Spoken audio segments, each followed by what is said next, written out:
আসসালামু আলাইকুম রহমতুল্লাহ। আগামী 12ই এপ্রিল রোজ শনিবার বিকেল 3টায় শাহবাগ থেকে মানিক মিয়া অ্যাভিনিউ পর্যন্ত মার্চ ফর গাজা, অর্থাৎ ফিলিস্তিনের নির্যাতিত মানুষের পক্ষে, মাজলুমদের পক্ষে, ফিলিস্তিনের ছোট্ট ছোট্ট মাসুম বাচ্চা শিশুদের হাসিকে বাঁচাতে, ফিলিস্তিনের মা বোনদের ইজ্জত আবরুকে বাঁচাতে, স্বাধীনতাকামী ফিলিস্তিনের মানুষের মুক্তির লক্ষ্যে মুক্তির আন্দোলনকে বেগবান করতে প্যালেস্টাইন সলিডারিটি মুভমেন্ট বাংলাদেশ আয়োজন করেছে এক প্রতিবাদ। এই প্রতিবাদে শাহবাগ থেকে মানিক মিয়া অ্যাভিনিউ পর্যন্ত এই প্রতিবাদ চলবে, মানিক মিয়া অ্যাভিনিউতে গিয়ে শেষ হবে।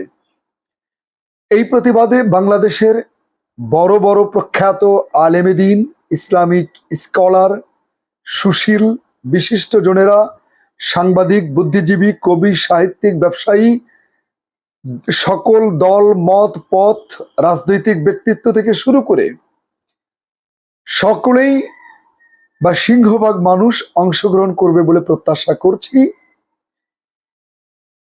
ফিলিস্তিনের নির্যাতিত মানুষের পক্ষে, ন্যায়ের পক্ষে, মানবতার পক্ষে এবং শতাব্দীর শ্রেষ্ঠতম, ঘৃণতম, জঘন্যতম, নিকৃষ্টতম মধ্যপ্রাচ্যের জারজ ইসরায়েলের বিপক্ষে নিন্দা এবং স্বাধীনতাকামী ফিলিস্তিনিদের পক্ষে এই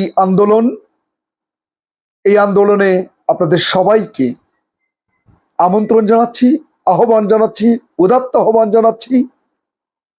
আপনারা আজকে থেকেই প্রত্যেকের কাছে তথ্য পৌঁছাবেন, এ তথ্য দেবেন এবং সম্ভাব্য যত মানুষকে এই আন্দোলনে যুক্ত করা যায়, যাতে করে গোটা পৃথিবী দেখতে পায় যে বাংলাদেশ থেকে সত্যের পক্ষে, মানবতার পক্ষে, কল্যাণের পক্ষে, ন্যায়ের পক্ষে, যৌক্তিক পক্ষে বাংলাদেশের মানুষ দাঁড়িয়েছে এবং এই আন্দোলন গোটা পৃথিবীতে যাতে ছড়ে যায় এবং আমরা সত্যিই যেন ফিলিস্তিনকে স্বাধীন রাষ্ট্র হিসেবে দেখতে পাই এবং আমরাও যেন কার্যকর ভূমিকা রাখতে পারি, সেই চেষ্টা আমরা করব।